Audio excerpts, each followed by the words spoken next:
ಕಾರ್ಯಕ್ರಮಗಳು ನಡೀತಾ ಇದ್ದಾವೆ. ಈ ನಡುವೆ ನೀವು ಕೂಡ ಕಾಣಿಸ್ಕೊಂಡಿದ್ದೀರಾ.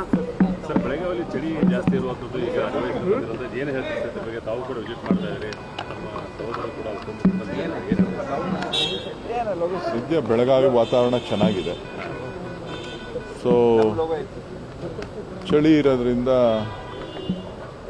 ವ್ಯಾಪಾರಕ್ಕೆ ಮತ್ತು ಈ ಭಾಗದ ಮುಂದಿನ ಬೆಳವಣಿಗೆಗೆ ಎಲ್ಲನೂ ಕೂಡ ಒಂದು ಒಳ್ಳೆಯ ವಾತಾವರಣ.